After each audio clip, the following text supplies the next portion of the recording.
this sideboard. It's kind of one of those classic IKEA pieces. You probably recognize it. We've had this thing forever. It's always been this color. We bought it black. And we're both just kind of not crazy about it anymore.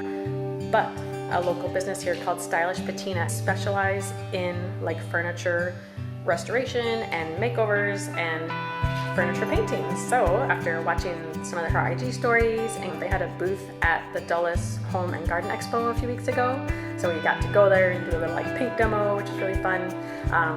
Finally been inspired to tackle this guy. So I went this morning. I got my supplies here.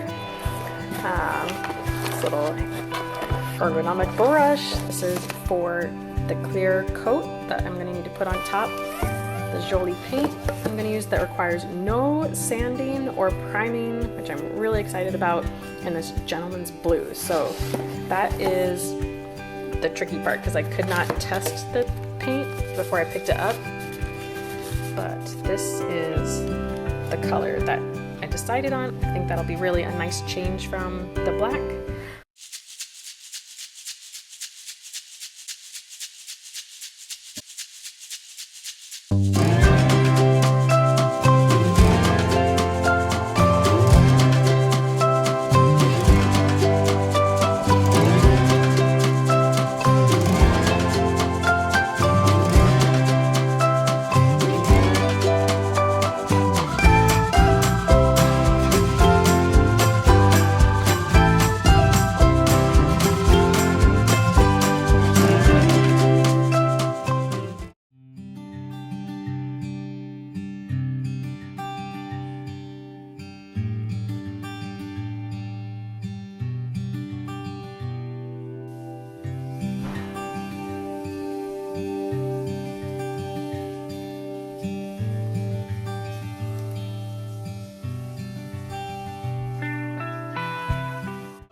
I wanted to do a metallic accent on the legs of this, or the little feet of this sideboard.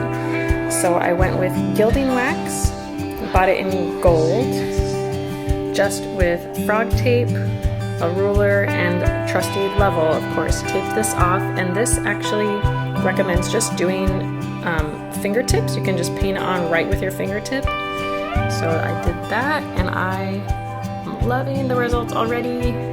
I've got 3 more legs to do, so we'll see how I feel at the end of that, but I'm loving how it looks already.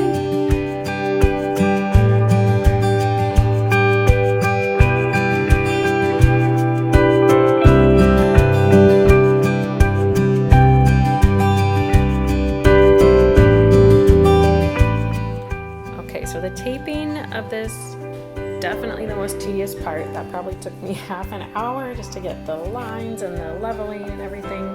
But then to paint is as simple as finger painting. Get some on your finger and just apply it. And I'm going for like solid, filled in.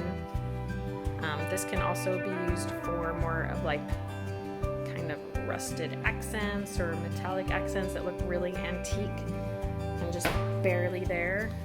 So I'm going for a much more solid, more like that clean, solid edge is what I'm going for here. If I just brush it on, it'll kind of like maybe be a little streaky. So if I want to make it more pigmented, like makeup where you actually like pack it on, and then I'll smooth out those bumps. See how that makes it much more vibrant, really stands out. So I'll just do that all the way around all 4 sides.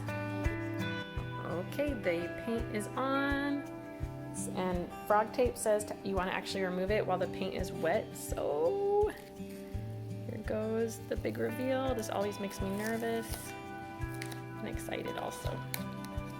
Ooh. Oh, look at that. Frog paint makes the cleanest lines. Oh my gosh. Love it.